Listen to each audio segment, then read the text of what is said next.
Pemirsa, kita beralih ke informasi lainnya. Selama 6 hari di posko pengungsian, korban terdampak banjir mulai alami diare dan gatal-gatal.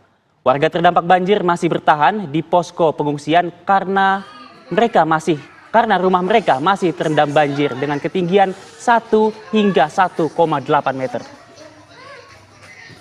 Sejumlah kecamatan di Kabupaten Gorontalo, Provinsi Gorontalo hingga saat ini masih terendam banjir. Hingga hari ke-6, ribuan warga masih bertahan di posko pengungsian yang disediakan pemerintah setempat. Warga dewasa maupun balita mulai alami gatal-gatal dan diare. Untuk mengantisipasi korban yang mengungsi terserang penyakit, pemerintah telah menyediakan layanan kesehatan.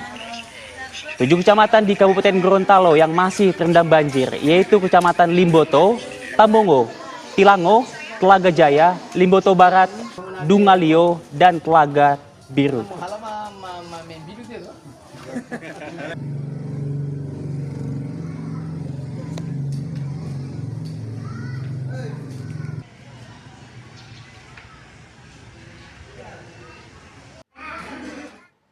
Dan untuk mengetahui perkembangan terkini terkait banjir di Gorontalo, kami sudah terhubung dengan rekan kami, Samsul Ma'rif.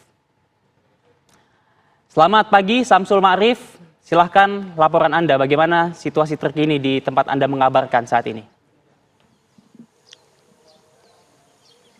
Baik, saat ini saya tengah berada di Desa Hutadaa, Kecamatan Telaga Jaya, dan di belakang saya ini memang masih banyak rumah warga yang saat ini masih terendam dengan ketinggian air hingga pinggang orang dewasa, karena posisi dari perumahan warga di sini yang berada tepat di samping Danau Limboto yang pada pekan lalu meluap bersama dengan dua sungai ini, Sungai Bone, kemudian Sungai Bolango, yang menyebabkan ribuan rumah warga di Kabupaten Gorontalo ini terendam banjir. Jika dulunya ada 11 kecamatan yang terendam banjir, saat ini tersisa 3 kecamatan yang masih terdampak banjir, yaitu Kecamatan Telaga Jaya, Kecamatan Limboto, dan Kecamatan Tilango.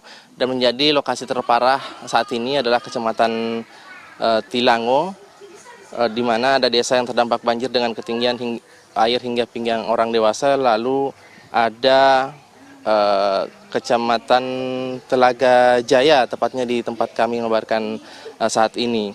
Dan warga yang saat ini rumahnya masih terendam, saat ini masih mendiami beberapa posko pengungsian disebar di beberapa lokasi, dan umumnya berada di sekolah-sekolah yang saat ini diliburkan karena ditempati untuk mengungsi. Dan memang kemarin Kepala BNPB sempat berkunjung ke salah satu posko pengungsian.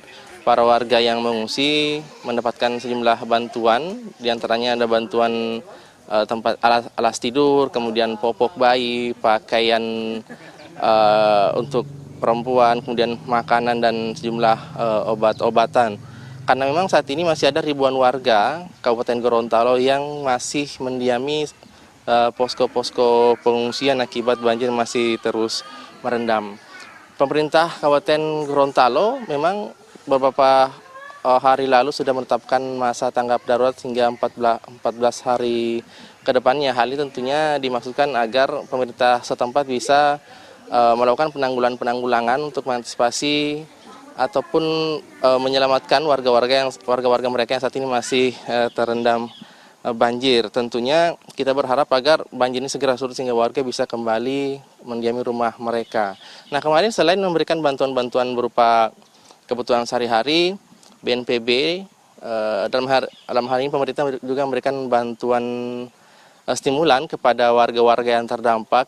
Di antaranya ada bantuan penggantian rumah jika warga yang mengalami rumah rusak berat diganti 60 juta, kemudian sedang 30 dan ringan 15 juta rupiah. Mungkin itu dulu informasi dari Kabupaten Gorontalo, kita kembali ke studio.